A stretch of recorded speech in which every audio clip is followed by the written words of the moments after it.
What's going on, guys? This is JR Juggernaut 1, and this is going to be my most likely final regional report ever, I guess. I came to the Poughkeepsie regional today hoping to maybe get my invite for Nats, maybe. I unfortunately did not do so well. I lost to some bad luck. Shut up! And I also misplayed in one of my matches, so that ended up biting me in the ass either way. Still had a fun time. I ended up pulling a Dragosack, sold it for about 130, so that was nice. And I ended up playing Constellars, a deck that I really like. I got a big shout out to my friends Joe and Rob for giving me the extra stuff that I need. They're somewhere around here.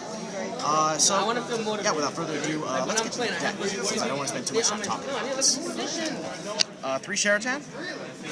The searcher of the deck basically just lets you get any Constellar monster from your deck. I don't like drawing multiples of these, and I almost always end up siding 1 or 2 out, but it's very good for consistency purposes. 3 Pollux. This is Evil Swarm Caster for Constellars, not much else I need to say. 3 Algidi. When it's summoned, you get to special summon another Constellar monster from your hand, so that's pretty nifty. It's obviously not as good as Pollux. It's still pretty good. No problem, don't worry. 3 Constellar Kaus. The level adjuster of the deck. This is basically the key monster in the deck next to the next monster I'm going to show you. Adjust your levels lets you make any rank 5 with this card, so that's really good. Not much else to say. 3 Sombre. Basically Perikion for Constellars. Card is really good. I top decked this card a bunch of times today, and it just helped me make comebacks that, quite frankly, I should have been able to make. Then the last 3 monsters, I played 1 Brotherhood of Fire's Bear because I do play Tenki. Bear is just a really good card in this deck. It's just another, it's just a very effective card. 1 Photon Thrasher. I had 39 cards, I had the space, I just decided to play it. It was alright. Didn't play against many decks where it was particularly useful, but nonetheless, I liked it. And finally went Honest, just because almost everything is light. So that was the monsters, I believe that's 18 monsters. For the spells, triple MST, back row removal. Even though you have ways of dealing with back row, you definitely need the 3 MST in this deck. 3 Tenki, pretty straightforward. Just you only have 4 targets, but it's still really good. It's also great if you make Constellar Pleiades, and they have a response to it. If you just bounce his hand, even if they have a way of dealing with it, you still benefit from the effect, which is nice. Then finally, Rhoda, Reborn, Heavy, and Dark. 10 spells. We can play 12 traps. Double Fiendish Chain. Effect negation, very good. I don't like this card against every matchup. I think in a sense it's losing its luster. Still, it came in handy for me today. Double Mirror Force. This was probably one of the better traps today, and I think a lot of people who think this card is dead or basically is not useful anymore, totally wrong. Double Bottomless, standard removal. Double Torrential. Even though this deck is all about field presence, I still like Torrential in here just because you do face some rather fast decks, and sometimes you do need time to set up before you actually go off, so that having Torrential in that case is really good. Double Safe Zone. If I could change anything in this deck, I'd probably cut the Safe Zones for Lances. This card was just so subpar today, it's not even funny. It usually worked well for me in testing, but today it was just pretty much garbage. And then the Solomon. I'm a player. For the extra deck, I didn't actually organize this, but whatever. We have Gaia Charger, Tiras, Cowboy, Black Corn, Paladinamo, Shockmaster, Pleiades, 2 Pleiades, excuse me. Funny how we don't have a freaking calculator for this. 1 M7, 1 Praiseby, 1 Omega, 1 Volcasaurus, 1 Dweller, 1 Maestro, and 1 Pro. I think I pretty much made every single Xyz in this deck except for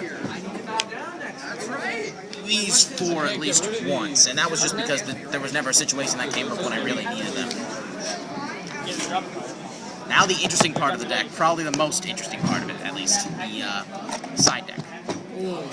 I made sure that this side deck was very heavy for Prophecies, and E-Dragons, but I also wanted to make sure that I could more or less handle any matchup I faced. So, first off, we have double Thunder King. Very good against Prophecies and against E-Dragons, so it really made sense to play this. But it's also good against like other decks. Like I ended up playing a Gadget player today. This card put in some work, so that was nice. Double Fossil Dyna, also good against E-Dragons. That's really the only deck, but I wanted to have enough hate against that deck just with how stupid it is. So probably the MVP trap that's also only for E-Dragons, but it's still so freaking good in this deck if you face a lot other decks that are like E-Dragons that rely on special summoning. Vanity's Emptiness. Basically, they're forced to have to blast through this, and they can't benefit off the fact that if they destroy something on your side of the field, it destroys itself. If they try to destroy something else, you just bounce it back with Pleiades, you're fine. It's just a really dumb combo that just can win games. I almost beat an E-Dragon player with it, and unfortunately he just drew the blaster, and that, yeah, it just happens. Triple Macro. This, Pleiades plus this and Vanity's Emptiness basically equals good game. There's not much more to say about that, but it is still good. In theory, D-Fisher's better because it doesn't hurt you as much, but Macro does hurt more decks, so there is that aspect to it. Double Iron Wall, also good against Dragons, but it's also good against Prophecies as well, at least if they're playing the Priestess build. Apparently some people today were playing the Reaper build, don't even get me started.